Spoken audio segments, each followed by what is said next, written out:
Hey guys, welcome to Who You Got with MELO and RADO. This is our first episode.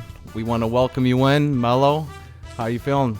I'm feeling good. I'm not gonna lie, a little nervous, but Hey, that's all right. That's all right. It's our first one. We'll see how it goes. We're gonna give people what they want to hear, hopefully, and let them know something about us this episode.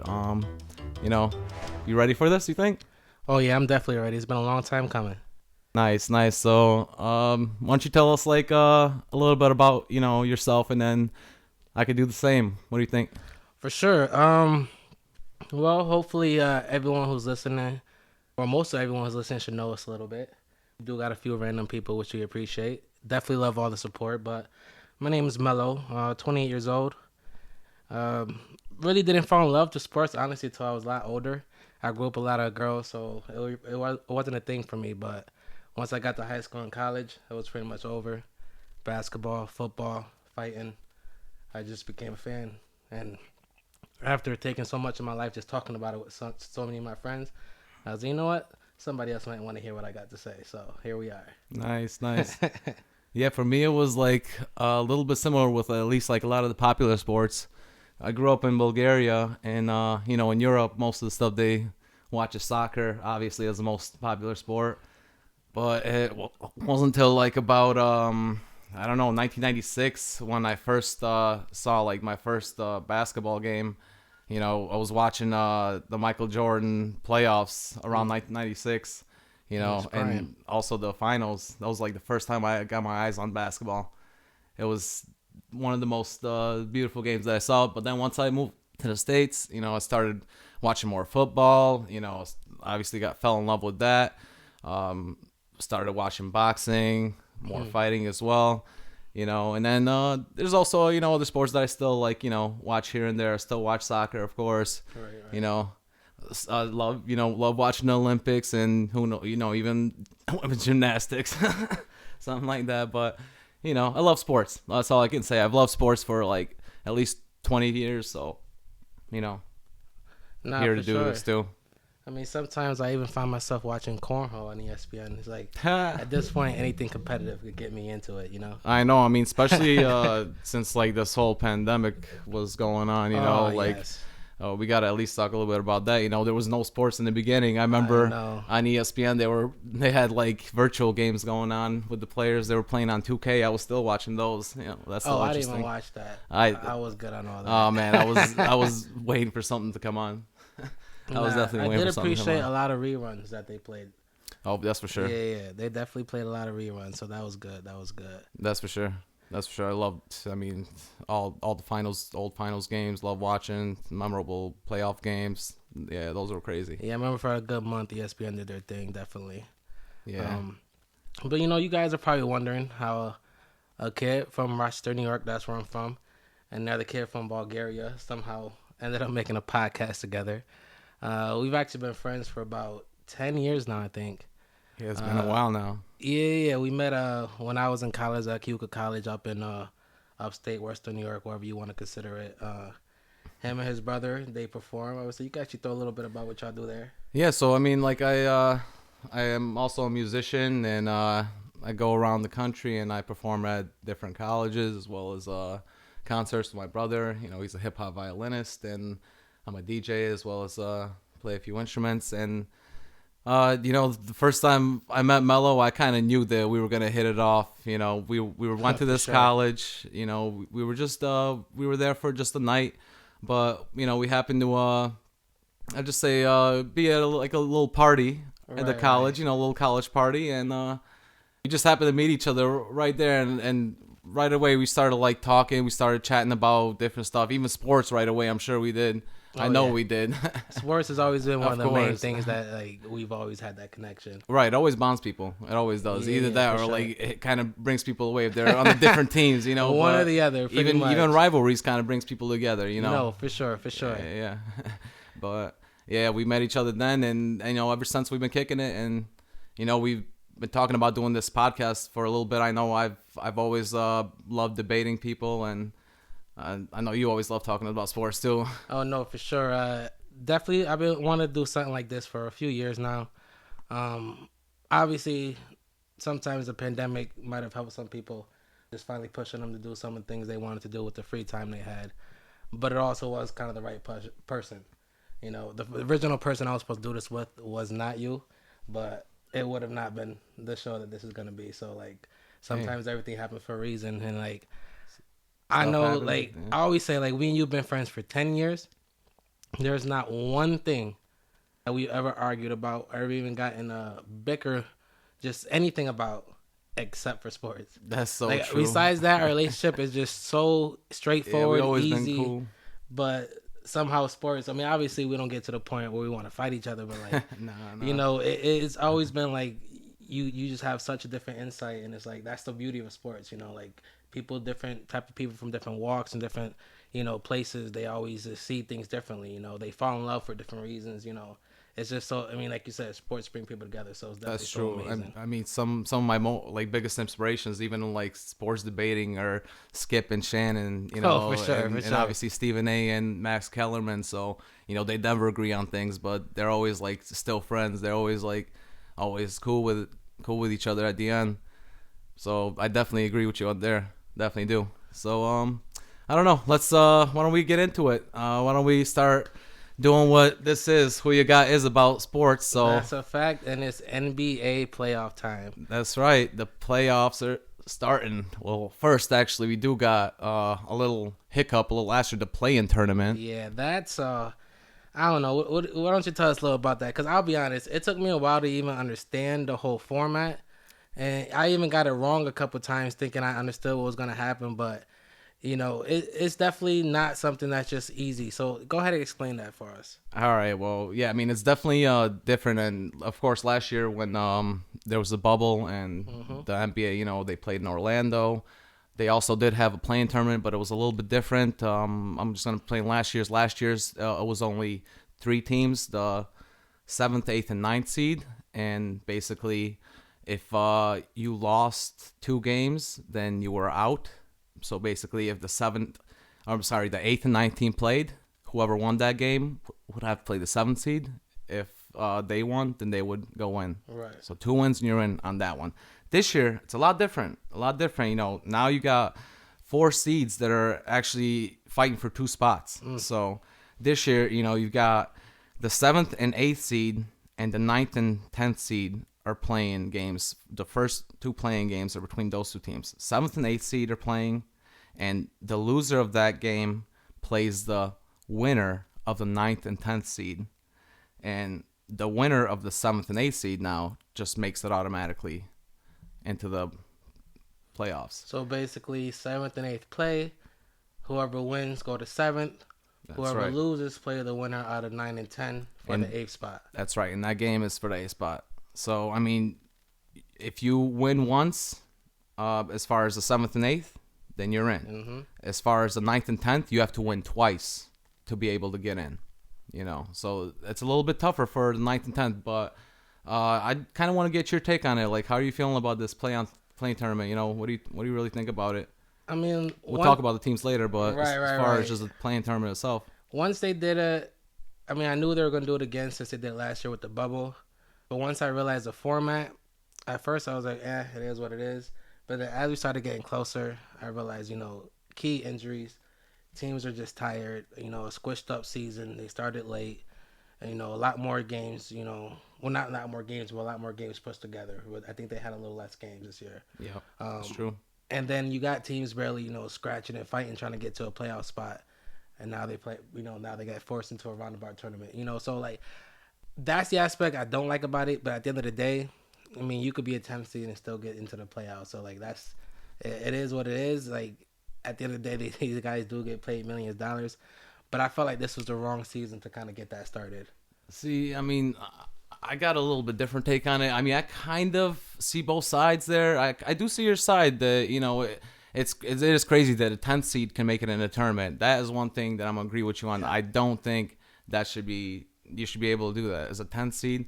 But there's been seasons, you know, in the past, there's been multiple seasons where the 9th seed has been tied with the 8th seed, and it's literally by a tiebreaker. Right. And some of these tiebreakers, even if the teams have played 4 times, and they've beaten each other only twice each time, so they're tied. It goes by home record and away record, and, So and it many just really doesn't give the ninth team really a chance at all to even fight for anything. So I kind of liked what they had last year, where the ninth team would have to win 2 games to win a play-in spot.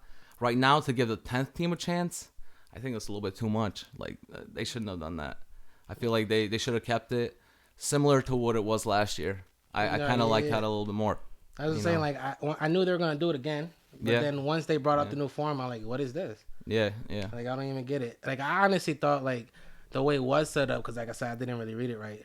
I thought you could pretty much lose, like, pretty much as soon as you lose the 7th and 8th game, then you get to the 9th and 10th, and at that point it was over. I thought basically the winner of the 9th and 10th got 8th, but like obviously the way you explained it makes a lot more sense. Yeah, the way they cleared it up is that's definitely a lot better, because at first I'm like, yo, that really makes no sense. That would have been terrible if the 7th and 8th wouldn't have been able to make it in the play that's at all. What I'm saying. That's what I'm like. That was really bad, but the way they got it does kind of make sense, especially you got some usual tight playoff teams, who make deep runs, including the defending champions. I was just gonna say, like, the teams that are in the play-in tournament, that would be in the play-in tournament this year, it's pretty ridiculous. I mean, in the 7th and 8th spot in the East, you got Boston and Charlotte right now, and Pacers and Washington in 9th and 10th.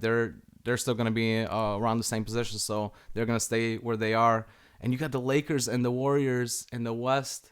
The Spurs and Memphis, those are going to be crazy games right there. It's crazy that those teams, the Celtics and the Lakers, could both be in the play-in tournament this year. And there's a possibility that they both could not play in the playoffs this year. Oh my God. Like, I don't. Can you imagine? Like, I'm personally a Celtics fan. So y'all gonna learn that about me real quick. All right, let's give a little bit of bias. Do you have? Yeah. What's your favorite team? You just said Celtics, so that's your favorite for NBA. No, for sure. Right. I'll try to keep my takes as unbiased as possible, but I do love my boys in green. That's all right. We'll talk more about them Celtics too, for sure. I'm sure we'll get your takes on it. I'm like I guess I'm a fan of players more. I mean, I used to be a Sixers fan when Allen Iverson was on the Sixers. That was my favorite team, favorite player. Right. But now I love following different players. Not saying I'm a bandwagon or anything, because I don't always like the most favorite team. That's favorite every year. I like watching players' career develop now. No, for sure. That's like my main thing now. Especially us. One thing we definitely connected on really, really early was the fact that we pay attention to high school and AAU basketball. Like, we watch, like, obviously we love all different types of sports, but when it comes to basketball, like, I find them when they're young. And watching them early, for sure. Like, that's something, like, we was out here debating about Andrew Wiggins, Jabari Parker, you know what I'm saying? Mm-hmm. We knew about the Ball brothers, we knew about back, the Porter like, brothers, you know what I'm saying? Like, we knew about all these boys when they was really young kids, so it's like... Remember we were talking Michael Porter Jr. back in 2016? Like, we used to sit there and make 2K careers and just, like, how people used to create the future draft classes. I remember one specific year we sat here and drafted a whole team of rookies. Oh, I definitely remember that. We had the Harrison twins, yep. Jabari Parker, Andrew Wiggins. I'm pretty sure, who was it at the time? I might be wrong, but I think it was... like almost all Dukes. The big man that got drafted by this... Okafor. Yep. Jaleel at the time, that's right. And he was a monster at the time. Yeah, remember... he was supposed to be what Embiid is. That's what we thought. I'm not going to lie, like, this is a little off topic, but he definitely got drafted into the wrong system. He shouldn't have gotten drafted with Embiid. How many big men they like, killed? Nerlens Noel? Oh, my God. Yeah, and now you see Nerlens is actually doing all right. Like, Nerlens, he's actually stepping up his game a little. Obviously Embiid's coming at MVP caliber. Nerlens actually, reviving his career and actually playing real good basketball, so that's definitely for sure. But the reason why I even brought up the Celtics to begin with, because I was going to say, like, I don't know when was the last time the Celtics or the Lakers weren't in the playoffs. One of them. No, not together. And you know what I'm saying? Like, obviously they each missed a few years, but that's right. I can't remember LeBron's a year in the year, last 20, 30 years. Kobe, when his Achilles. Obviously I might be wrong, but I really can't remember a year where neither one of them was in the playoffs. No, you're definitely right. Like they've always been either in the playoffs or close to in the finals. I mean, they each have like They make 17 deep playoff championships runs, each. you know what I'm saying? It's And now you ridiculous. got both of them with key players injured. Yeah. LeBron and You AD definitely gotta not talk 100%. about that. Jalen Brown's my out for the God. rest of the year. You know, I'm gonna say we a lot when I talk about Celtics, but like we're not looking that good right now. Oh, the last 5 games, you guys have been getting beat up. Nah, we've Not been gonna giving it lie. up, And you know? even by young teams like the Cleveland Cavaliers, Bro, that's where tough. that Like, K-Love been at? Didn't he just throw a ball off somebody's back 2 weeks ago, and now y'all here dropping 30? Yeah, okay. what was Like, this when LeBron needed him? Bro, you back in could have the took day? the rest of the season off, y'all. I wasn't going anywhere, but he want to come out there and drop 30 on us. Disrespectful. But LeBron needed that for sure back in the day, but he wasn't getting that I from know, K-Love. man. But nah, the Celtics. Oh man, I do feel bad. You know, you got Jalen Brown. That's tough. So I mean, tough I hope to it's definitely lose. not That's- gonna be long, but obviously he's out for the rest of the season for sure. But like, he should be back next season. But we'll see how that affects him because that's a wrist. Kemba, you know, they got to step it up. You know, Evan Fournier's got to step it up for sure. So, you know, we'll definitely see what happens with them in the play-in tournament. You know, because right now they're definitely going to be one of the play-in teams. So it's so funny because the way the format is set up, I still have 7th and 8th making it out of both. So I'm definitely gonna pick my boys in green for sure. Like that's just a given. We're in 7th spot. We got one game to beat the Hornets. You know, I believe we could do it. But now, I believe the Hornets, if they don't beat us, can beat either the Pacers or the Wizards who come out that 9th or 10th spot. Right. So, So I right now still got in the the East, Hornets and the again, Celtics it's the coming out. Celtics. Right now, when we're talking the Celtics and the Hornets in the 7th and 8th spot, Playing each other. you know, whoever wins that would Gets make the 7th spot, and the loser of that would have to play the Pacers or the Wizards. And you Whoever still wins think that And I still think the loser of that game will still beat the Wizards or the Pacers. and in the West, it's Lakers and Warriors in 7th and 8th, and you think both of them are gonna make the playoffs. So you can't just count out the defending champs like that. You know what I'm saying? Especially if LeBron and like even if they're not 100%, they're both on the court at the same time. Like that's still a problem. Curry is a problem. And Curry, Curry is like, a problem. If though. you really like in a one-game that's what I'm series, saying. We're only talking about one game. Get into the playoff, one game at a time, not a whole series. You can't stop that man for one game. It's over. That's true. It's over. Like, That's true. that He boxing could, one he shit could easily ain't drop working. 50. That's he could what I'm drop saying. 50 Like, on you. and that's what I'm saying. On any one of those teams, like obviously they play. They go more than likely they're gonna play the Lakers first, and pretty much who's gonna guard them? Caruso, Schroeder. Nobody. I don't see that happening. That's what I'm saying. I They don't see got that nobody over happening. there to guard him. No. Let's say he don't win. You got the Grizzlies and the Spurs.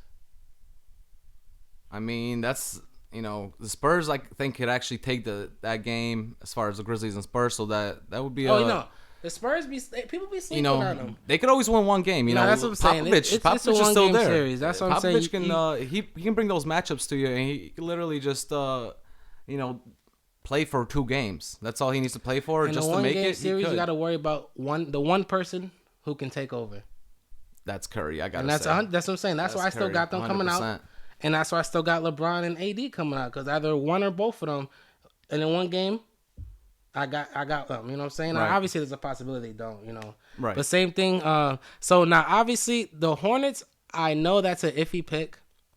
Obviously, I feel like in one game you can still let Jason Tatum go off. Fournier has been doing work for us. You know what I'm saying? Obviously, Kemba can still. You know, you got 3 people at any point that can give you 20 plus easily. You know what I'm saying? So I still got us, but for the Hornets, I was very close to picking the Wizards. And I understand they got, come on, Bradley Beal dropping buckets. You know, they got Mr. Triple Double over there. You know, so they're definitely scary too. But then I just watched them give up a game to the Hawks like literally 2 days ago. They And did, it but was the bad. Hawks aren't that bad, and it was a close game And too. no, Remember, it it came was down a to very the, close game, It came down but- to the last minute, It but came down to like, I know Bill wasn't playing. Beal, so that was yeah. a big difference. That's true. That's but true. it still came down to like they give up Trae Young took over that game though. That's what I'm saying. When you got someone on the team who could take over, they just give it up somehow. But you know, you had but you got the Celtics who could do that shit as well. You know but the second highest scorer in the league wasn't playing. No, Bradley for sure, Beal. for sure. And honestly, I gotta say the Wizards been playing like crazy the last 10 that's games. saying, I'm pretty sure at one point in the third or fourth quarter, they still had a 12-point lead over them. You know what I'm saying? They did. They lost. They lost the fourth quarter. They got outscored by at least 14. It was like 24-36 or some shit like that. Like they definitely just gave it up in the fourth quarter. They definitely gave up a huge lead. I was watching that as well. That was crazy. And that's what I'm saying. Not only did they give up a huge lead, I watched when there was like a 3 to 5 point game. I watched the Hawks make at least 3 to 4 bad decisions in a row where they didn't score, and the Wizards still couldn't put the nail in the coffin. No, it was tough. It was tough for them. It just they didn't have the scorer. They didn't have, Bradley Beal. You need that. He's scoring 32 a game right now. I'm pretty sure Westbrook had 40 something that game too. He had around 40. It wasn't 40. No, he had more than 40. Yeah. He had more than 40. And of course, he's getting his 15 assists a game. The last 15 assists. The last 5 games, he's been getting 15 assists a game. Mr. Triple Double. You got to give it to him. But they're a tough matchup. I gotta say, like as far as a 1-game matchup, they're a tough. They can play tough. But I ain't gonna front. I had to choose my boy LaMelo. Yeah, but LaMelo's not playing. Is he out again? He's out till the end of the season. And as far as the playing, nobody knows as far as the playing. I did not know that. Yeah, I thought he was coming back from that second. No, he was out the last 3 games of the season. And as far as the playing, nobody knows yet. But at this time, we don't want to say that he's in. He would have been good, yeah. But if LaMelo's not in, it's definitely got to be the Wizards for sure.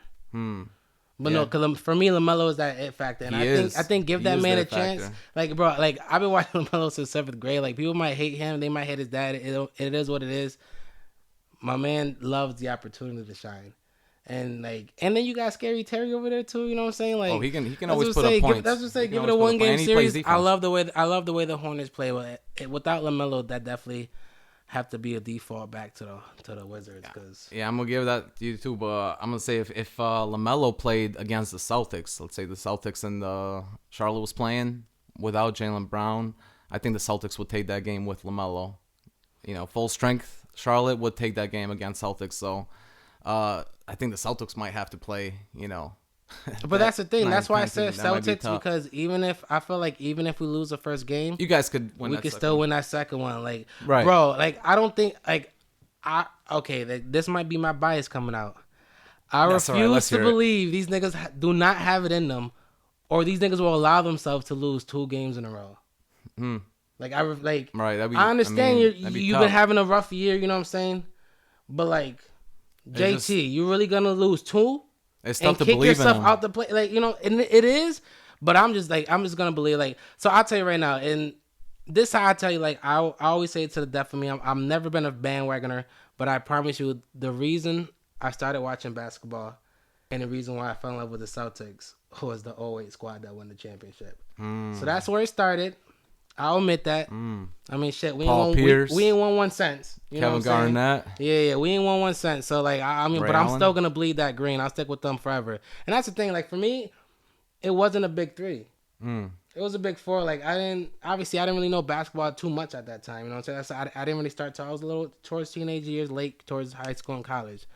But what drew me towards the love of the game wasn't Paul Pierce, Ray Allen, or Garnett. It was Rondo. Oh, Rondo. Just and that's what I'm saying. So what drew me towards the game of basketball was basically just the IQ. Celtic Rondo was a monster. No, oh man.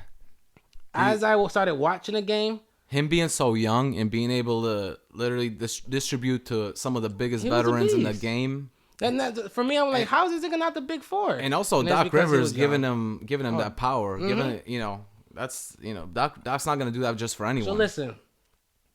Obviously, there was stretch bigs before Garnett.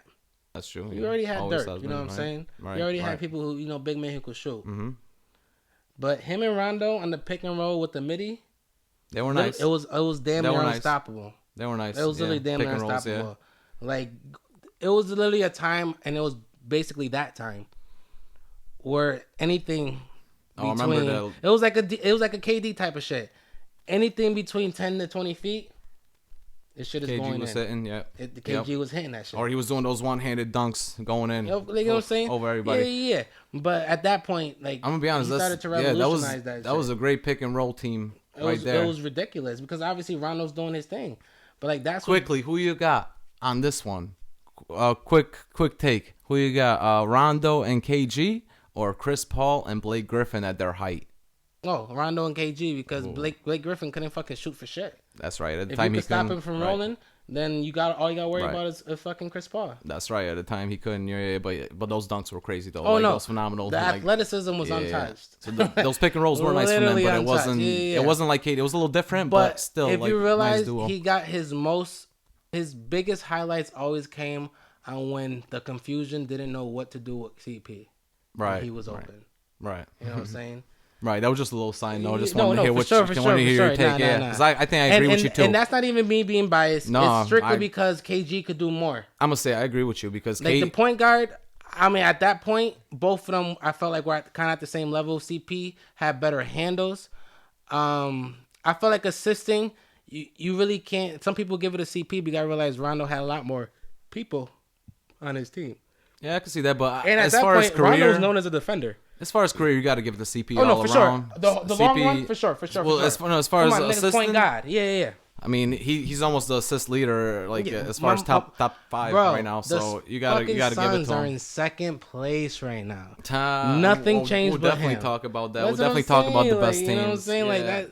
We'll definitely So definitely career wise, I'll definitely take the CP3. But like in their prime, when they both of each team was doing what they was doing, I'll definitely give it to KG and Rondo for sure. Right, and no, KG was a monster at that time, and I was just gonna say like another really power forward at that time that was really doing his thing as well as Tim Duncan, and we're definitely gonna get into him later because of both of them are getting inducted in the Hall of Fame. Yes, inductees. Yep, so we'll definitely get to talk about them a little bit more as well as Kobe to make catches and a few more people as well. We got 4 players going in tomorrow night. Oh, we'll definitely have a big conversation about them.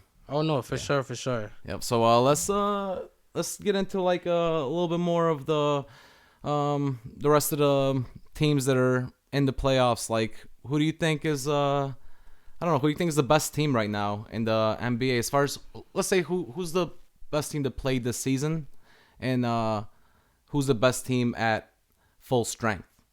So, first let's say who's the best team to play. Doesn't have to be at full strength, just playing. Could be by record. Right now, and it's crazy because I as a Celtics fan, like we had a little rivalry with the Sixers for the last couple of years. Like Embiid and Simmons been really trying to do their things, and there was a few years in a row where we pretty much shut that shit down. Every year, I promise you, I don't even care what seed they had. I don't care what regular season record they had. I didn't care about nothing. They never scare me. I was like, once we get to the playoffs in a 7-game series, like, y'all don't faze me. This is the first year where, like, they're a fucking threat. Embiid's playing, obviously, MVP caliber basketball. Ben Simmons doing this thing. God forbid he takes a jump shot, but, that's a whole nother story for a whole other day. When's he going to learn that? I don't know, but... But the Tobias Harris, I felt like they finally let him free in his role. Toby's balling out. Bro, he's really balling out. And obviously games where people are missing, and then obviously Embiid had to take off. Like he makes sure he holds down the fort. But Boban came in Embiid's place, and Boban was taking over for a while too. That's a fact. Then you got Dwight Howard. And Dwight's been doing this thing, when he's not getting technical fouls, But. I think for a while they didn't really have a backup point guard, so Seth was really, taking that responsibility. Like, this is the first year, obviously, full strength or not, missing 1 or 2 players, they still have the ability to make a deep playoff run, and I think they're going to be pretty much at full strength. So you think even at full strength, they're pretty much the best team in the East? So if you say full strength, then you would say the Celtics, I'm sure. No. Oh, okay. Bro, who's fucking stopping them Nets, bro? Oh, I understand they can't play defense. Thank you. But if you drop it 140, it don't even matter. I was just gonna say, that's the team. The Sixers are definitely scary, and that's why if you're not counting full strength, I think in a 7-game series they are gonna be a very tough team to defend, and they're a very good defensive team. So in a 7-game series, come on, like you telling me Kyrie or one of them is gonna get guard by Simmons. They can always guard the best players. You know what I'm saying? So one of them is can. going to get guard. Tobias can. Harris got the body to guard KD. And worst case scenario, throw someone that's a big on fucking KD. I mean they still probably won't bigs. do that. They still have bigs. They still got bigs to hold down the paint. That's what I'm saying. They got so big bodies.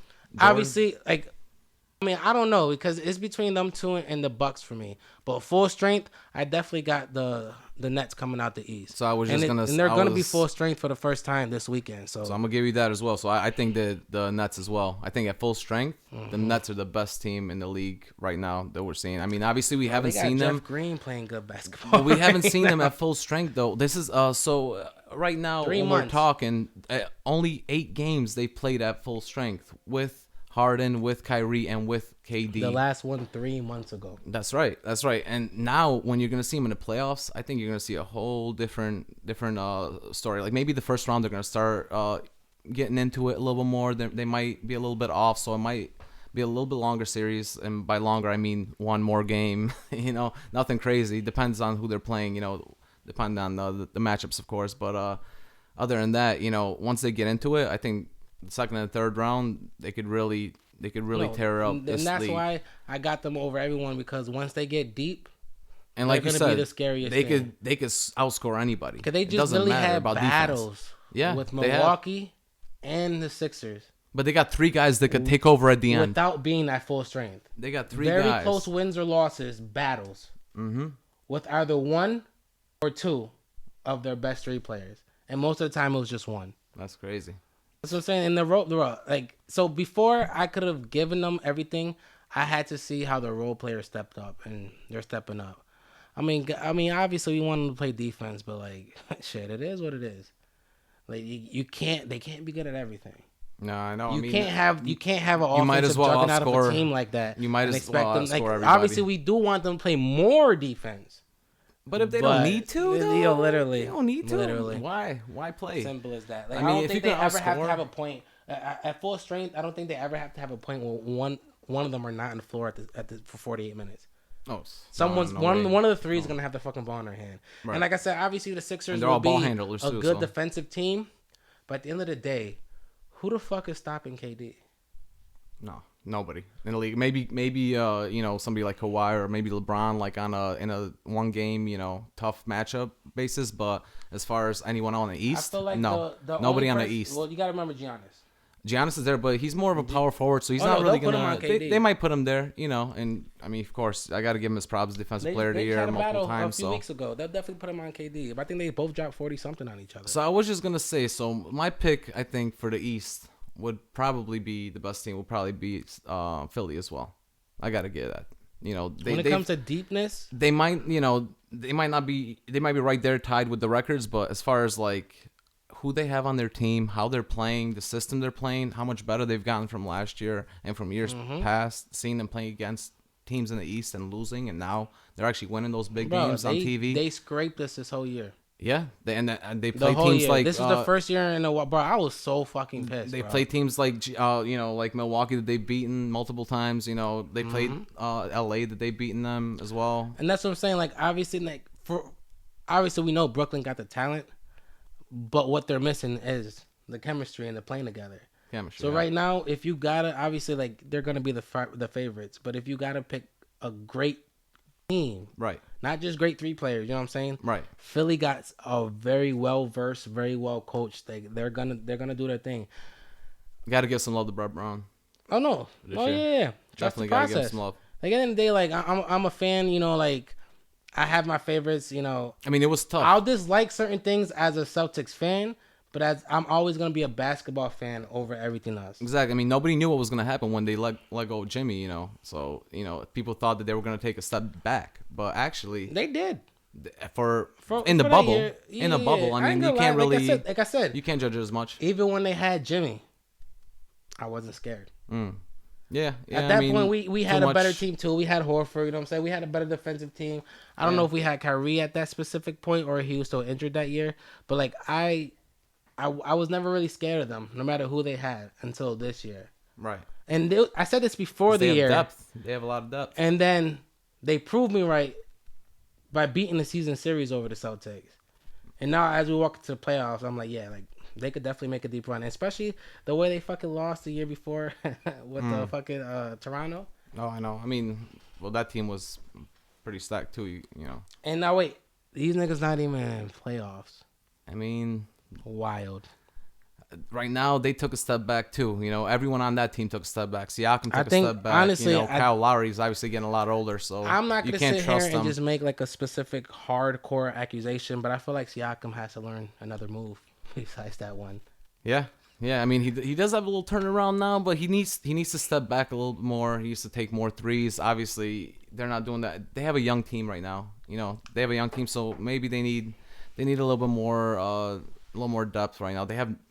It's tough. It's tough for them. What happened though? Van Fleet was supposed to be that guy. He was for about Lowry's 20 games. To be that guy. Like, Lowry's just getting older right now. Lowry's on his way out right now, is. So I can't really. And trust I don't even Lowry. think he got the heart to. Like, honestly, I think that one ring was all right. That's it. I'm good. Like, I don't even think. So I'm not gonna say because obviously these niggas are still out here playing. You know what I'm saying? But like, clearly something didn't show up this year. You know what I'm saying? For a lot of people on that team. And but see, that's another thing how I feel about the Heat. But you know what? I mean, this season you can't really judge it 100% because it was so close to the bubble that so many people got injured in the beginning of the season, and a lot of injuries are been happening during the season too, and that's a lot of that's conditioning, you know, and because they've been playing so many games back to back, so many games, you know, day after day, you know, you got 4 games in 5 days, which is crazy enough, but they're doing that, you know, a few times a month, and that's like a lot of toll on the body. It takes a huge toll. That's why I say, like, obviously these are professional athletes. They get paid millions. But, like, I always say, like, people are like, oh, you know, they get paid to do that, blah, blah, blah. Like, most people I know can't even go to the gym a couple times a week without being sore. You know, like, these motherfuckers are working. And, like, they're the best in the world for a reason. Multiple workouts a day. Multiple practices a day. Because it's the best in the world versus the best in the world. It's like the top 450 players in the world. Sometimes we forget the actual work. Yeah, like some of these players put in hundreds of shots a day. Yeah, I mean, you're seeing the I can't even get to 100 before my arms are dead for 2 whole days. You know what I'm saying? Like, and the you know, the travel, the, you know, 100. I was gonna say 1,000. Like Curry be throwing up 1,000. Study, you know what I'm saying? Like, the mental, you know what I'm saying? Like, it's not easy, and when you're already pushing your body to an extreme limit, like they're professional athletes, they're definitely pushing their body to the extreme. When you're already doing that, and then you got to take it one step further, just a little bit, there's gonna be repercussions, and that showed it this year. I mean, and a lot of players even said it. Like right now, the NBA is showing us that they only care about that fucking money. Like, yeah, I mean, you got key players, you know, getting injured, and then they want to complain when you rest them. That's true, but then again, like, you know, the Player Association did agree in the beginning of the season, so you got to blame some of that, I guess, on Chris Paul. I mean, at the end of the day, they did what they wanted to do. They had a season. We're grateful for it, obviously. They're about to be in the playoffs, fighting for an NBA championship. That's what they're paid to do. That's what they live to do. That's what they want to do. But it was a rough season for a lot of teams. It was rough. It was. I feel bad for a lot of teams. I mean, no, for sure. I mean, even team like New Orleans, you thought they were gonna be, you know, they were gonna do some big things this year. You know, Zion was stepping it up. You know, you thought his third year he was gonna do a lot better, which he actually did. But injuries on that team as well. But that's agree. Why they're not in the playoffs. Like, I think the coach came out a few weeks ago talking about how they ref him, and they do, because I've always said there's certain players that like. So first, one. It took me a while to understand about LeBron because, like, I just hated him so much as a Celtics fan. Okay. So it was like, now obviously I got over that. Like I said, I'm a basketball fan or everything. But I used to be like, bro, you can't just run into motherfuckers and try to get a fucking whistle. You literally and can't then complain when you don't get it. You literally can't be 260, bulldozing into motherfuckers, and then complain when they don't move out your way. Going in there like Jerome Bettis. No, literally. Like. But at a certain point, I do realize that, like, he gets a lot of hacking. Of course. But you can even throw him out. Some people are, oh, that, blah, blah. All right, take him out the example. Don't even worry about that. Curry. My man gets fucked up on a consistent basis for the last 5-6 years. You think, why do you think he has those fucking ankle injuries? And he's a lot smaller than everybody. That's what I'm saying. Like, bro, cause the way he shoots from his pocket, like, so fluently and so quick, he constantly gets hit on the follow through all the time. Why do you think he always stays back from everyone? And He wants to make sure he has that because space. he don't want no. He wants And to make after sure he people has don't that realize space. like that's But he can like, always cross you too. and of course, once he get by you, he'll get to the rim. He get by you, and he's really like a lot of people don't realize the work he put into his body to become that strong. After them 2 ankle injuries, he actually learned. I remember watching him just when he came in. Documentary about that shit. Like even when he was in Davidson, like in college, I remember watching him. He was more of a shooter. He was more of a shooter. Like and when he came into the NBA as well, but he had to learn how to go inside. Like he was never really an inside player, but once you saw like that 2015, 2016 season, he started actually like going inside, and taking outside shots, so people would give him a little bit more space, so on the outside he can actually shoot from like 30, 35 feet, and still make it, of course, because he's Curry. For sure. But, people were actually giving him a little bit of space. And now he was able to, like, go inside and pass it out to other people. His inside game. At this point in his career, now you do. He's still one of the best finishers in the game. Another thing, too, but the whole point of that was basically now Zion's getting that same type of treatment. I mean, people are definitely, like, hacking him. Like, it's more like a hack-a-Shaq type thing. But it's kind of the same thing like LeBron. He's bigger than everyone. He's more physical. He can't just run through everybody. Like, But there have been plenty of times where I have, like, obviously, I'll give it to you. If you initiate the contact, if you go in, like, bro, like, I don't understand how as a league of basketball players, you can't allow these grown-ass men to try to stand their ground. Yeah. Like, you try to, like, what do you mean I have to move with him? I can't just stand in front of him. It's tough to referee them when the guy's way bigger than the other guy. Right. I mean. So, but I do see that this happened to Shaq back in the day. He's definitely getting hacked a little more this was happening to Shaq. without getting the calls. I do think next year's going to be different, but it definitely is crazy with, like, all these injuries that there's been happening. That's the thing, like, teams I are not making I don't know. it. Like, LeBron was just a different specimen because, like, the whole major injury shit, like, people take that shit for granted. Like, this is the first year he's finally shown. He's had only a few injuries in his whole career. Like, I will give that to him. First year where you look at this nigga like, bro, you're old. I don't know if I can say that exactly yet. You're not retired. Right. But I don't know if I can say that yet. Like, see, last year we seen the gray hair, we loved it. No one even cared. He's still performing at MVP level. You know what I'm saying? But this year is like, yeah, bro. You're a little old. And I think he said it. He was like he'll never come back from this. I don't know if I can believe that from him. Like, I always see that. But the thing about LeBron, he can always default to other nuances of the game. He can always switch up his game a little bit more, be more of a passer. Yes, 100%. But still, like, I saw that happening 3 years ago. I mean, I was never a big LeBron fan. I'm always going to say Jordan is my number one player of all time. But, LeBron definitely 3 years ago, when he first got in the Lakers, they didn't make the playoffs. He had that groin injury. You kind of saw when he didn't want to come back from the groin injury. Usually a player like in his prime, he would still want to come back. At that time, they were only about 5 to 6 games back with like 15 games in the season, and he didn't want to come back. So I kind of saw that he was like, well, I'm just going to put my health in my hands. I'm not going to really focus on, trying this season as much, which is not really a bad thing if you think about it, risk and reward. But, now you can see that he's doing that same thing now where he's taking more time off and he's waiting until the playoffs. He's old. He dragged the year before that. So listen, as a Celtics fan, the reason why I said so, obviously, I personally, when you just said MJ's your favorite player, always has been. I don't know who's my favorite player. Like, favorite is I love a bunch of different players. I'm sorry. Let me rephrase that. Yes, say it. Because honestly, Allen Iverson is my favorite player. Right. That I've ever seen. I've always, from playing basketball myself too, I've always modeled my game around him. But as far as who I think the best player is in the game is Michael Jordan, whoever played the game. But my favorite player is Allen Iverson. For me, thank you for correcting. Yeah. Truly, my personal GOAT is not even a fan favorite. It's not no MJ, it's not no Jordan, it's not no Kobe. Fucking Kareem. Yeah. Like, they don't give big men their respect. Like, my man was changing rules in the NBA before he got there. They was like, no, I don't think we want him doing that. One of the best big men. No, that's what I'm saying. Like, so Kareem's always been my goal. They definitely changed the rules, like the 3-second rule. They changed around the free throw rule. You know what I'm saying? Like, now obviously, some people are like, oh, that wasn't skill. But like, end of the day, if you join a game and the rules are what it is, you're going to exploit it. Shit, we all hate fucking Harden for that step back. Yeah. but he exploits it and is legal. And now he's probably one of the most unguardable players to ever step foot on the hardwood. No, I mean, he definitely like brought it in, and now everyone's using it. So No, for sure. He definitely like, that happens with moves. People start using it. Oh, no, with the hook. I mean, I was about to say. Even that's why he literally has a generation-changing shot that was for him. Right. Unblockable. Right. I was just gonna say, even the crossover with Allen Iverson, he brought that into the game. He had to change the whole fucking way niggas handle for it. You know what I'm saying? Yeah. So obviously Kareem's my GOAT, but I always say, like, if I had to sit there, like I said, the IQ of basketball is what brought me towards the game.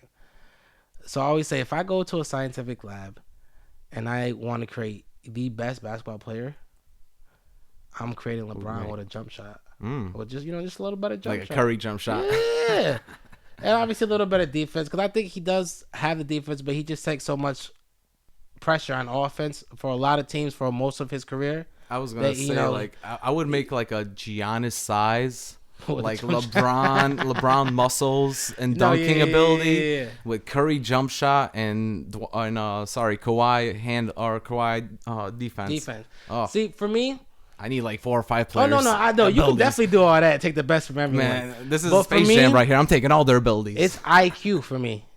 Yeah. The way you play the game, the way you view the game, and it's great. That's kind of what drew me towards Rondo in the Celtics in 2008.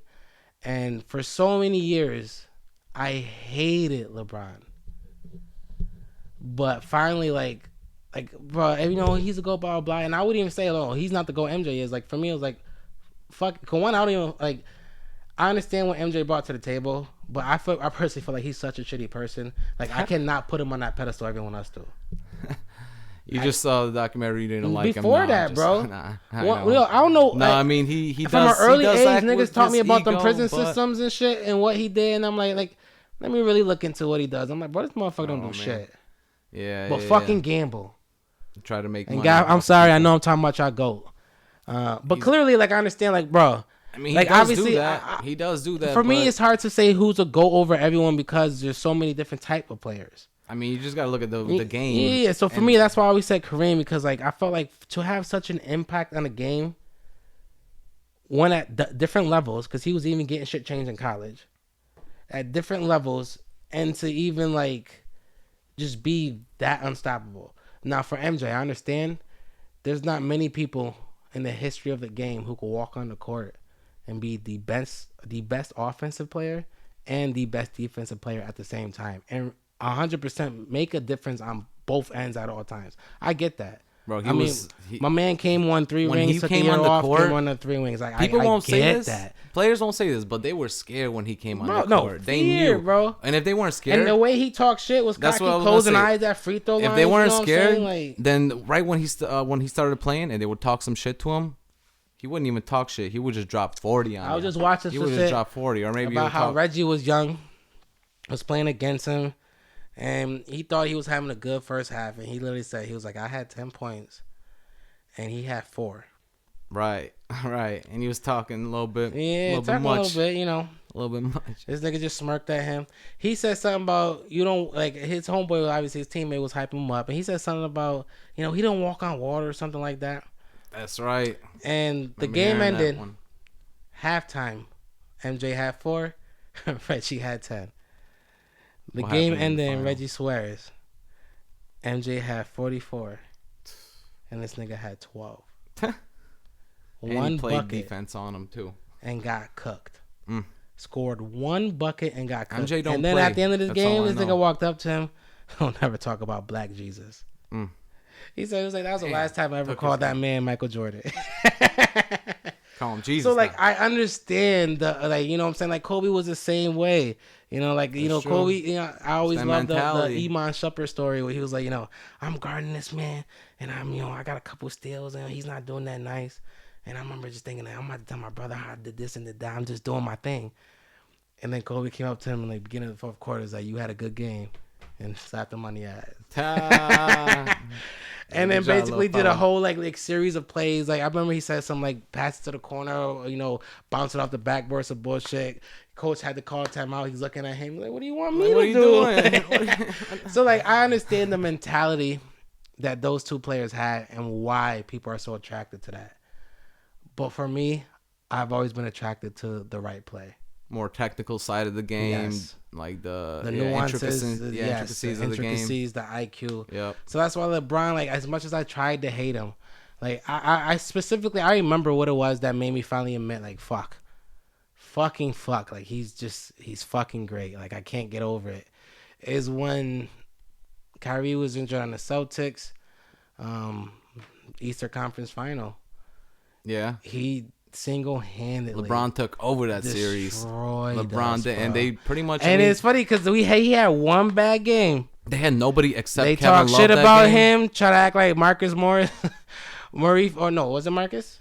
I'm sorry, no, it was Markieff Morris. It's Markieff Morris. Markieff Morris. They thought he was a Markieff. LeBron stopper. Started talking, Paul Pierce started running his fucking mouth in the media, and just LeBron, like, Yo, he had to take over that series. I mean, and that's what I'm saying. Like, people don't understand. Like, we were technically the Celtics. We were technically like 3 fucking minutes away from the finals. and you guys probably would have won that finals if you think about it. I mean, you guys were matched up pretty well So, with the Warriors at that time. Obviously, no, I'll be honest. It was a good I don't matchup. think we were gonna win the finals, I mean, but we had a Cleveland did. We had a great, like, you gotta understand, for like at least 5 years, almost every team was trying to mold their team to beat the Warriors, of course. Yeah, that was the goal. Yeah, all small ball. No, literally switch shooting on everything. Yep. Like that was the goal. wing players that could shoot. That was. I'm not gonna say we were gonna win because we were gonna lose. Obviously, we weren't gonna go out there and get 4-0. I promise you that. That wasn't gonna happen. That wasn't gonna happen. You know what I'm saying? But we were a better team set up to face them. Yes. Right. So yes, I definitely think I'm not gonna say we should have because clearly we lost. So Nah, I mean, it was. And I'm not gonna say the better team won. The better player. Yo, LeBron took the best over. player. The won. best player in the game. The best player at that won. time, still. Not the better team. The best player won. And And after that series, bro, especially after started that giving him a little more credit. For that, it was over. Yeah, you had to give it to him right I there. had to give it to him. Yeah. Like, this See? motherfucker is. And then, like, what, year 18, year 17? This motherfucker. See, that's is one great. thing right there that I'm gonna give Like, to him. he just dragged this fucking team of bums. Yeah, to I the mean, they're not fucking all bums. I finals. can't give that to him. They're not all bums. Plus, he had Kevin Love on the team, and he just got injured, in the playoffs. So he still made Bro, it there he with had him. J.R. Smith and Deladova, I swear. That was in the finals. After game 1, when he got injured, Caleb got injured. They had Deladova that year.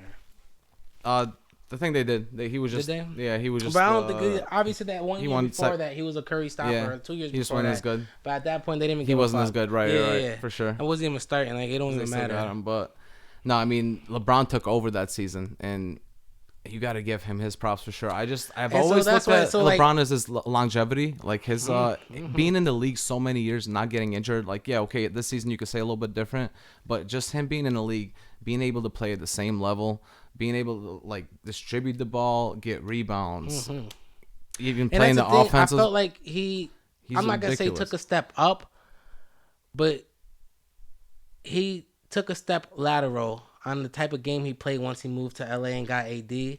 And some people just don't appreciate it. But like, bro, what before He didn't wanna take wasn't over he anymore. Was he close to the assist leader last year?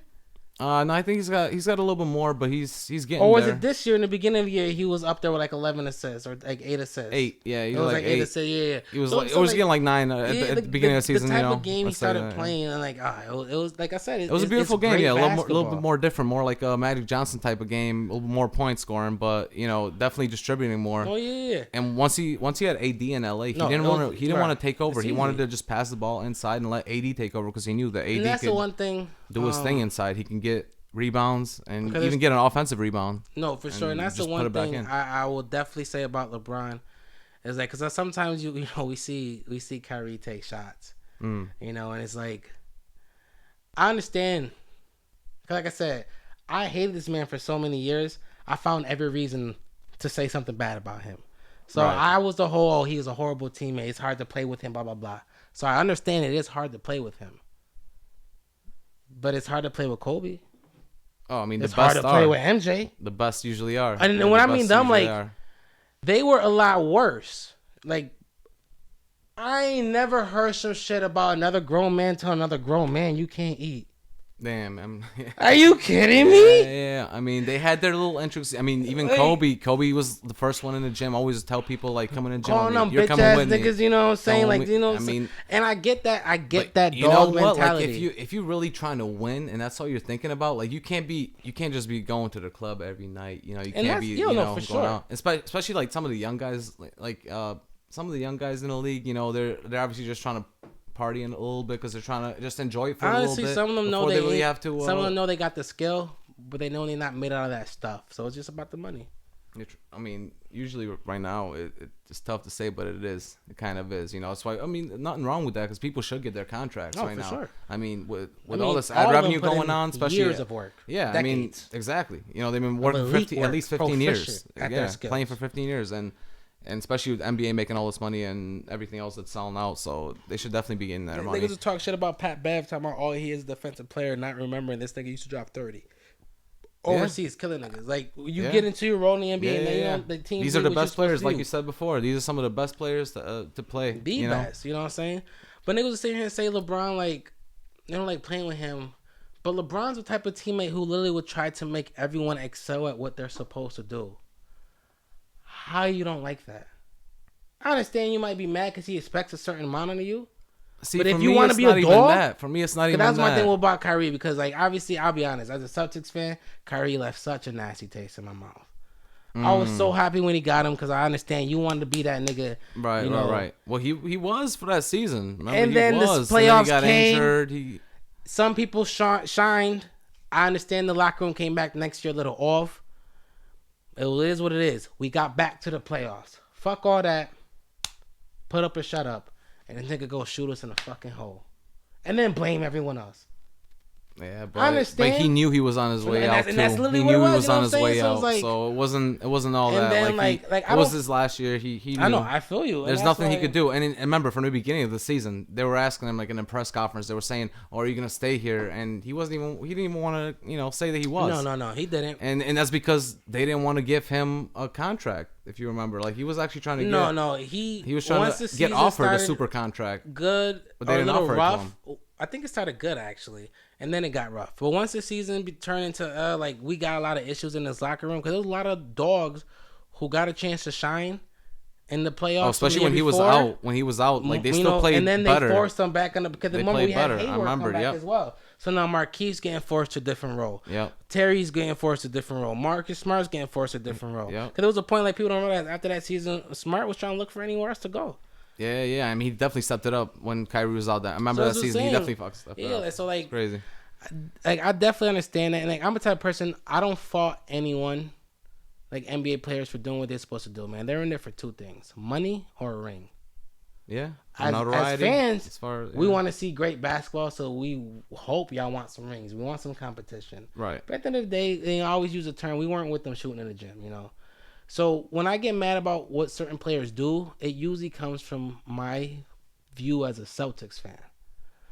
So Kyrie moving and leaving us and going to the Nets, I was definitely fucking salty about that. You know what I'm saying? Yeah, but that wasn't 100% his fault. You know, They and it didn't wasn't, offer him a but at the end of the day, contract. I was They salty never about offered him a that contract. as a Celtics fan. The Celtics never That's offered him a it. That's contract. it. So So, it was no, like, there was You know, no at way. the time we thought Kimba was gonna be a good replacement. I mean, he is a good replacement, but you know, he's been injured a lot too. He but, definitely has. you You know, know, it's it been is tough what it with is. them. But as far as LeBron goes, and as far as, let's just finish up that LeBron conversation, just to put a little cherry on top of it.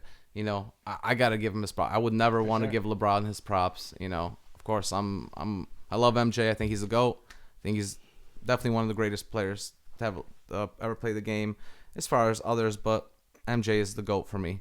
LeBron, he does have the IQ, like you said. He has the passing mentality. He could have, if he wanted to change his career up, he could have been the greatest point guard to ever play the game if he wanted to. He could be averaging 15 assists a game, better than John Stockton, better than anyone you've ever seen, better than Chris Paul, because Chris Paul's looking like he's going to pass the leader right now. He's up there right now.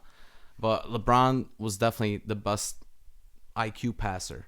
Going inside, passing it out. He doesn't have that little mentality. He's the best gene IQ point. Just not point, point guard, yeah. but like Yeah, just point period. Point forward, yeah. No, Yeah. just period.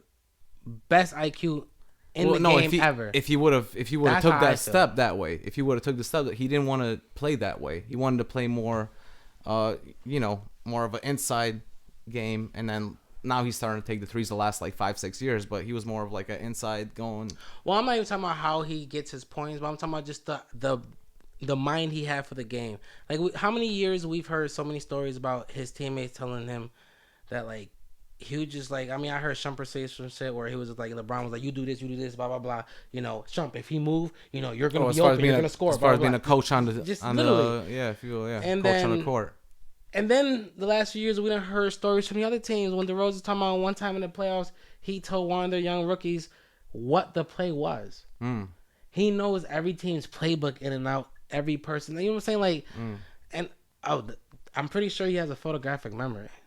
I mean, to be like that, That's what I'm saying. Like, basketball, to be to that me, good, he's always been the best IQ in the game. He definitely the does have a game's great ever had. IQ. So I got to give him his props. I just have to. I mean, I'm kind of with you. I started giving him his props, even like a little bit earlier. You know, right after he left to go back to Cleveland from Miami. You know, obviously the first year they didn't win, but I still gave him his props that he went back. You know, I got to give it to him to the because finals every year. he didn't have to. He could have just went straight to L.A. and just called it, or New York. At the time, New York wanted him. Everyone wanted him. If you And think that's about the thing. it, He felt like he owed them. You know, he actually went back, so I had to give him a little bit of props. But to me, it's still. And that's the thing too. Like, you can't even fault him as a man. Like, what does he? You might not like the way he plays, but like at the end of the day, he don't do no wrong. Like, obviously, he's not perfect. Nobody I don't is. idolize celebrities. Nobody is. You know what I'm saying? I'm just saying. Yeah, But my man has made see what you're saying. major Like, he hasn't made. contributions on and off the court. He hasn't made off court mistakes like other players have. You know? Yeah, like he's doing his thing. He's he's really trying to like change. Make some change, and like that's what I'm saying. Like, I always respected that for sure. You know what I'm saying? But like at the end of the day, like how you hate that man? Right. Well, no, I'm gonna be straight. I'm gonna give him some love right now. But that's about it. That's about all I'm gonna give him. I'm not gonna say he's the GOAT. I'm not gonna lie, man.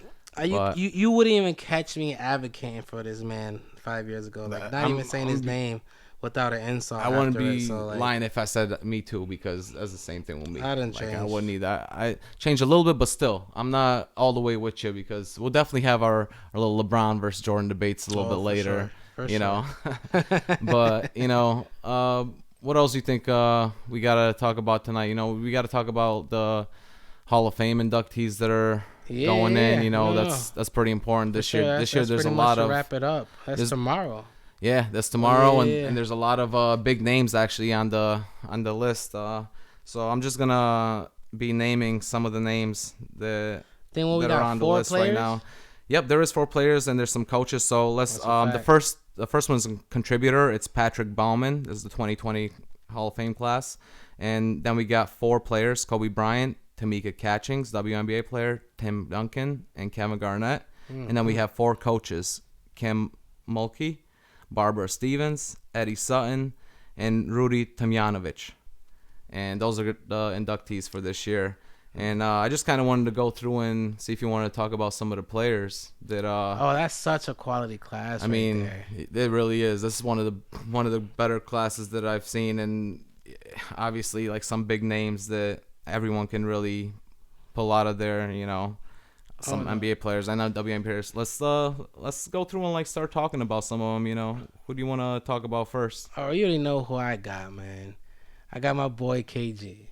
Okay. I'm definitely happy. Like I said, he wasn't the first stretch big, but he's one of the main players I fell in love with, obviously, on that Celtics team. And like, there's some, like, I felt like besides like a few people, like he really like he changed that game when it came to that pick and roll, especially in an era that was trying to change the small ball. You know what I'm saying?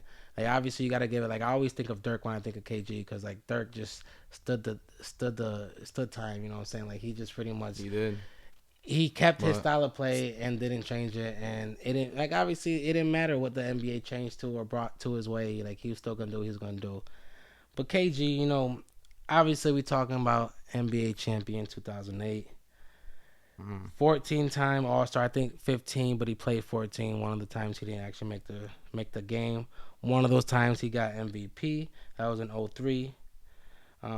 Obviously he got 1 MVP, hold 304, Defensive Player of the Year, rebound leaders 4 times, all NBA first team 4 times, second team 3 times, and third team twice.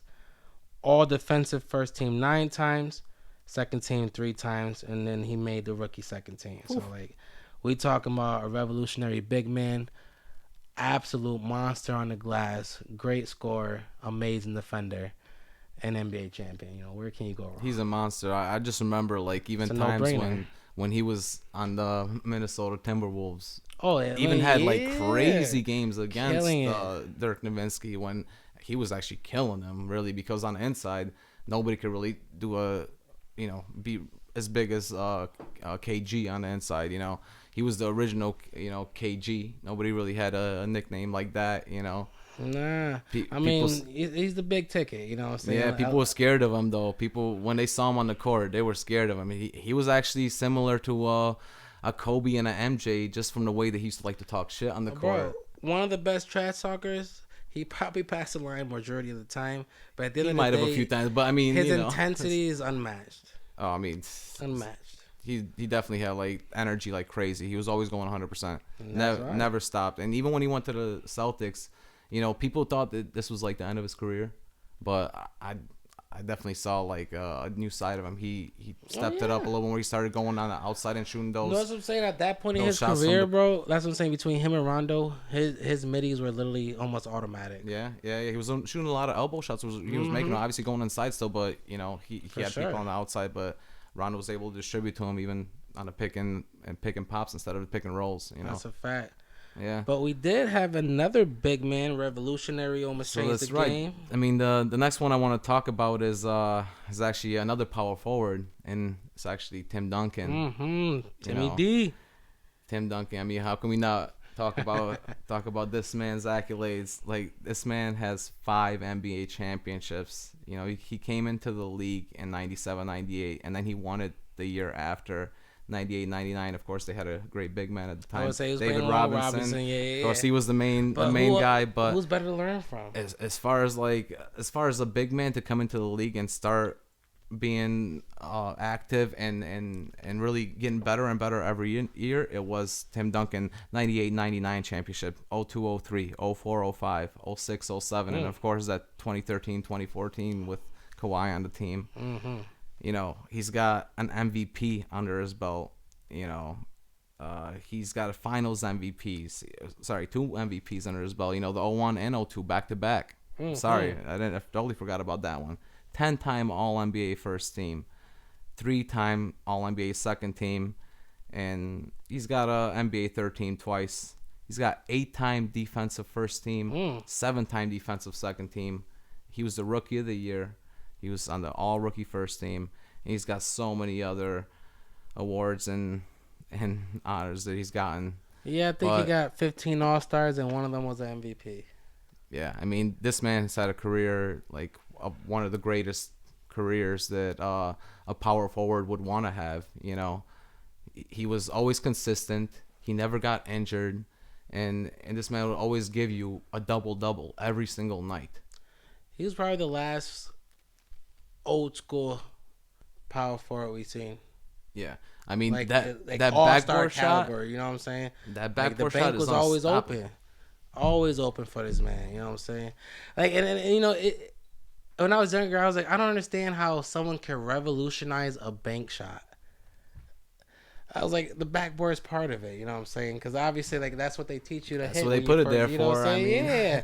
So how do you revolutionize a bank shot? But then once, you know, you get on that corner, you start shooting them angles, you're like, oh, like, he used it on purpose, and he was pro fucking fishing at it. Like, he was one of the best that you know I've ever seen. And it's clearly not easy. Really, you know what I'm saying? Like, it's definitely not easy. That's what I'm saying. Like, not at all. People don't realize, like, you'll see Curry go like 3 for 10 shooting threes. But put him in the gym with no pressure, nobody sticking him and no running. He's shooting 100 threes in a row. You know what I'm saying? That's what I'm saying. So, like, he can make those consistently, so consistently. And obviously, we only seen the game, you know. But, like, that's not easy, bro. Like, my man just revolutionized the game, you know. I mean, and also like a lot of people put him up there as, I mean, of course you love KG, but a lot of people put him up there as one of the best power forwards. Oh no, I personally think up he's still there. better than KG for You know, sure. and as far as consistency, as far as injuries go, KG had a great career. I feel like if he wasn't injured a lot of the times in Minnesota, and they put a lot of people around him in Minnesota, he actually could have had a lot more championships. Oh, for sure. At the time, Minnesota, they were still a lower market team. They kind of still are. They don't have a lot of money to get big free agents, so they weren't able to put a team around them. And obviously, you had Greg Popovich, who was one of the greatest coaches. So Tim Duncan was able to learn, and I bet you that Tim Duncan will be a coach one day. I know this for sure. The way the things he learned from Popovich, and also Mike Budenholzer, who was a assistant coach there at the time, and they won 3 championships with Mike Budenholzer as well. And he learned a lot of things from him. I definitely think that Tim Duncan, right now he's in the Hall of Fame, but in the next 5 years, I know you're going to see his name in coaching circles. He's definitely going to be out there. And we got a few more players to go. I don't know. Yeah, you want to talk about somebody in maybe some people don't really know about, but a lot of people heard about. This is a WNBA player that's one of the greatest of all time. So I don't know too much about her, and I heard her name for plenty of years. I mean, we're talking about Tamika Catchings, obviously. For some of y'all don't know, she's also being inducted into a Hall of Fame tomorrow. Entire 15-year career with the Fever, I believe. Let me just double check that. Yeah. Mm-hmm. Yep, she was definitely with the Fever, and obviously she had an NBA champion with them. What year was that? That was in, I believe, 2014. 11. Oh, sorry. Yep, 11. Yep, they did get to the finals in 2014, but... So, we're talking about a Hall of Famer, obviously. Same MVP as that year as well, and plus a 10-time All-Star. So, definitely power forward in the game. I mean, small forward, power forward. Women are a little smaller. But she definitely could do it all. Defend, she could shoot, she could post up, she could definitely go in. She's also been known for a lot of her work she's done off the court. The WNBA is always trying to grow, and it takes a lot of effort from NBA players, current WNBA players, and former WNBA players, and she's definitely done a lot. So it's definitely exciting to see her also get inducted in the Hall of Fame tomorrow, for sure. That's right. No, I mean, a lot of the things that I remember about her, I mean, of course, she's like a commentator right now, and you get to hear her speak on shows like ESPN but I remember her in college, actually, when she was in Tennessee. Some of the best college teams were from Tennessee around those years. If you remember, the coach of Tennessee was Pat Summer, I believe. Like 99% sure that's correct. And those are some of the greatest college teams of all time. And she played a pivotal role in them, being as great as they were, them being able to win a championship for really a small Tennessee team that really wasn't known at the time for college. Right now you see teams like UConn, that are huge and winning every year, but at the time Tennessee won 3 years, consecutively, and that was really unheard of, back in the early, this was 98 to 99 and early 2000s. She was definitely proficient at their craft. And that's the thing, a lot of people might talk about the WNBA, but majority of them can beat, everyday niggas, so. Oh, of course. You gotta when you got anyone putting decades of hours a day perfecting their craft, they're going to be elite at what they do. So it don't matter if they're not at the same level as other leagues or other players. That's right. They're still better than the majority of us. So, and I'm definitely give her props. I'm gonna just give her props for one accolade that she has, which nobody, I don't think, has anywhere else. She has a quintuple double: 25 points, 18 rebounds, 11 assists, 10 steals, and 10 blocks. God damn. In the WNBA. God damn. I don't think anyone can touch that stat ever with the 10 steals and 10 blocks. That's ridiculous. That's active. So let's talk about how she plays on that's the court. 5 different categories. That pretty much shows you what type of player she was. Oh yeah, she gave it all, man. That shows you what type of player she was. Definitely gave it all. But honestly, man, speaking of giving it all. Oh man. Yeah, we got the last person or the last player coming into our Hall of Fame inductee tomorrow. So this man right here is a legend. Is an icon. Mm-hmm. I mean, it's no one other than the late and great Kobe Bean Bryant. Oh man, so many things I gotta say about this man, but of course, let me just talk about his accolades Just a little in bit case as they well. don't know. I mean, you guys should know by now. This man's a 5-time champion. He's played in the All-Star 18 times, played 15 times, got Selected voted, 18. and he was an MVP 4 times in the All-Star game. What? Season MVP once. He was a Finals MVP twice. He was a scoring leader a few times. He's been NBA All First Team 11 times, NBA Second Team twice, NBA Third Team twice, NBA All Defensive Team nine times, NBA Second Team 3 times, Rookie of the Year, like a Rookie Second Team. He's just a ridiculous player. This man has a career unlike many. Only few are close to his career. And obviously he molded a lot of his game to one of the greatest, who I thought was the greatest, was Michael Jordan. Right, MJ, for sure. And he had that killer mentality with him. He always played with that killer mentality whenever he was on the court. And even whatever he did off the court, he always, put his mind to whatever he was doing. As far as IQ, we're saying with LeBron having it right now when he's in the league, I thought at the time Kobe, when he was in the league, he had a great IQ. He was always able to, yes, he loved to, hold on to the ball and actually have the ball in his hands, but he had great IQ as far as, knowing what play was going to happen, know who had to go where. He was such a smart player. But I don't try to fault him for that. Obviously, like I said, I'm drawn towards, just making the right plays. That's like, I do prefer that.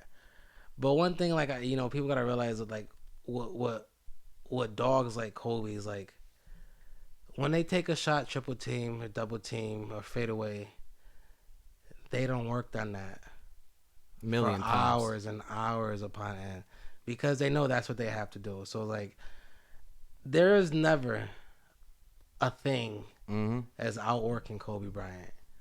And, like, how many times we've heard all the stories about it. Like, people going to the gym. They say, I actually heard a story for the first time a few weeks, because I always heard the one story where,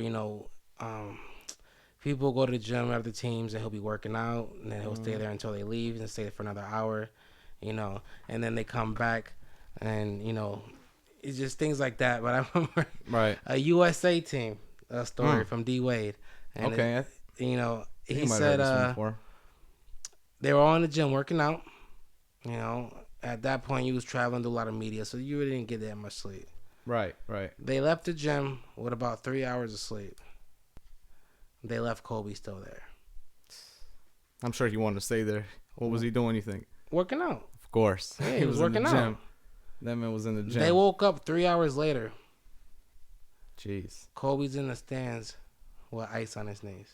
Still there. Still, like, just after working really out. I don't know if he actually took a break. But if it was, there was no more than 1-2 hours. That's crazy. Because he went right back into that whole other workout. That's before crazy. They woke up. Like, that's fucking rid. And I That guess man the thing, is like, crazy. See, there's a story that they say, like, it takes 10,000 hours just to master something, right? Whatever it is, whatever you're doing, it could be anything. You could be working on an instrument, playing something, it could be, it takes 10,000 hours to master it. I swear, Kobe has like 100,000 hours. He has like alien mindset that he doesn't stop. Because that's the thing about Kobe and about MJ too. That wasn't God-given talent.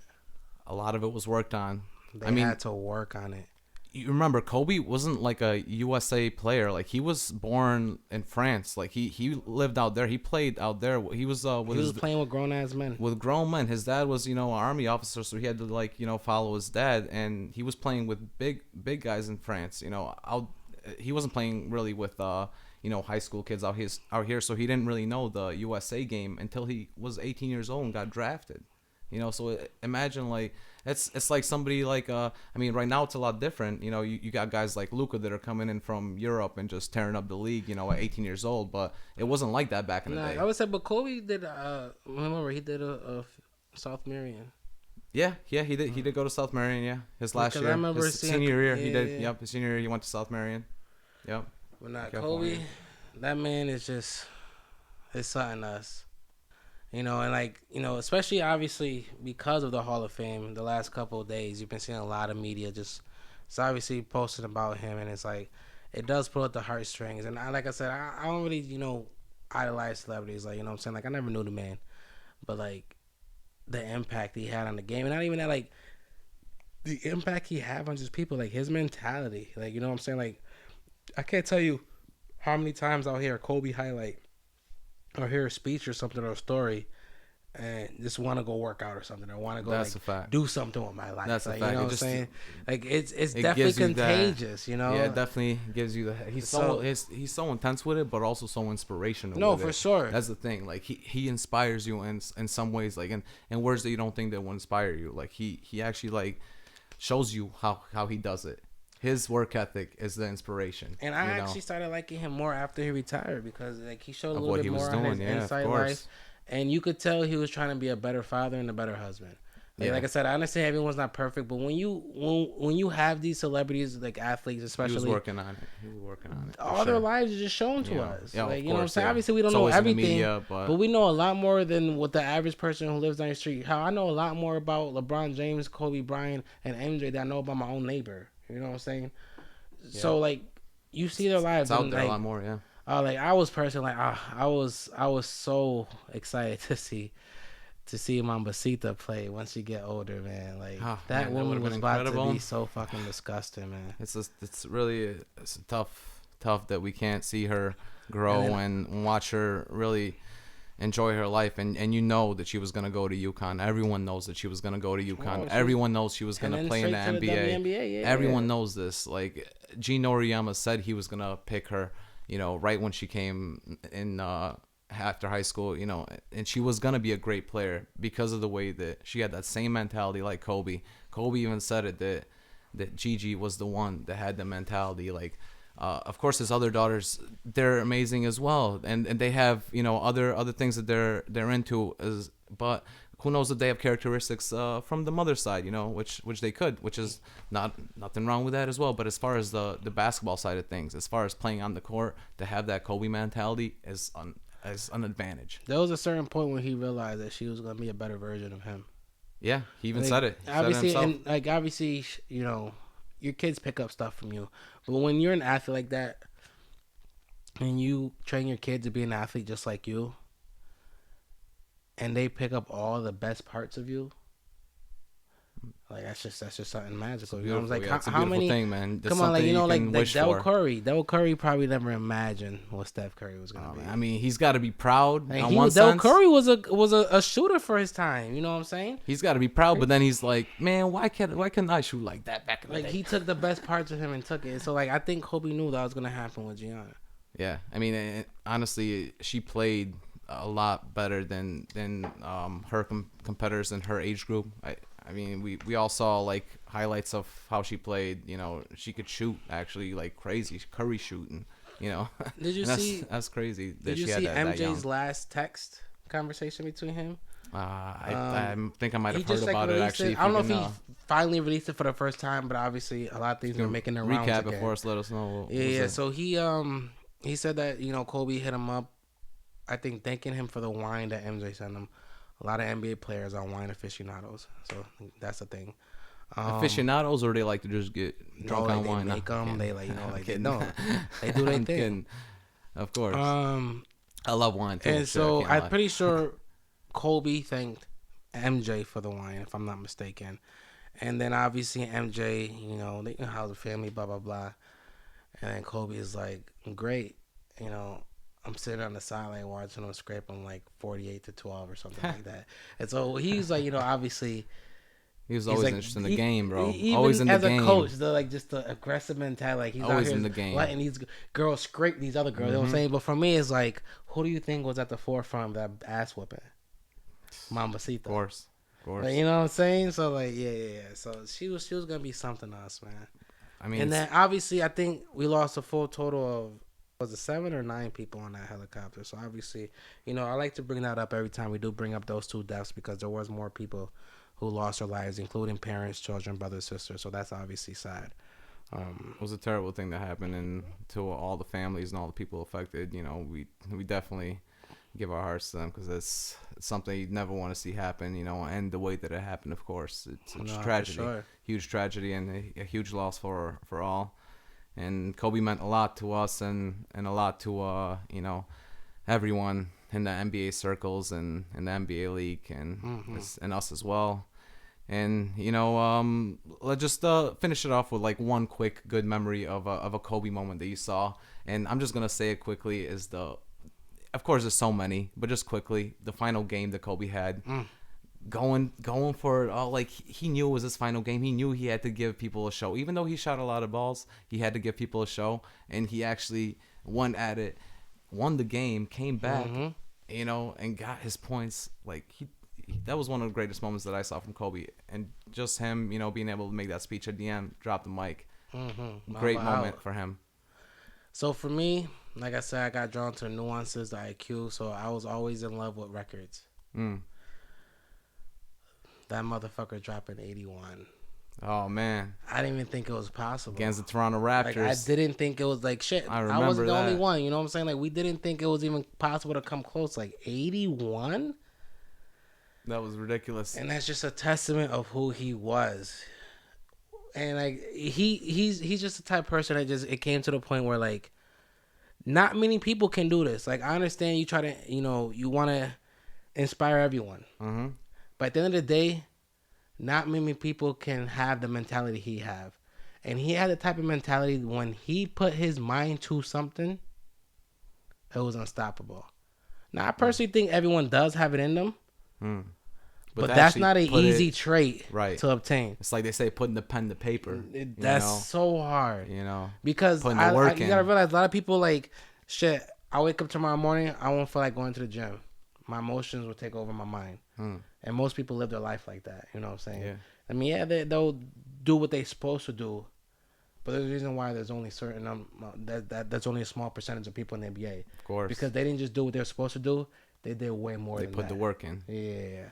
So definitely, you know. And with that right there, I mean, that inspirational quote right there, we're just going to have to leave you guys right there. And we want to thank you guys for listening in. And I really hope you guys enjoyed this first episode. And, of course, we're going to have more episodes to come. The first of many, definitely. Like we said, we got playoff basketball coming. So we're definitely going to drop some episodes for the playoffs. Definitely got some playoffs coming up. And, of course, soon in the future, there's going to be an NFL season coming up, you know, UFC. So we'll definitely be getting into more of those topics as well. We'll definitely be running through most of our favorite sports. So, obviously, it won't just be basketball. Today, we just... that just happened to be the topic because we got the play-in tournament and the playoffs right around the corner. But we definitely love picking up other types of sports. We're going to talk about what we love, you know, and obviously we hope you love the same thing. You know, we hope you support, you know. Yeah, we definitely want you guys to, you know, give us your input as well. If you guys want to find us on social media, you know, and comment on what you guys want to hear next, what you guys, you know, questions you want to hear us talk about. And we definitely want to hear from you. Well, we love fan interactions. And we definitely want you guys to just enjoy our podcast. So if you could just download and subscribe, and please rate it on whatever platform you guys find it on.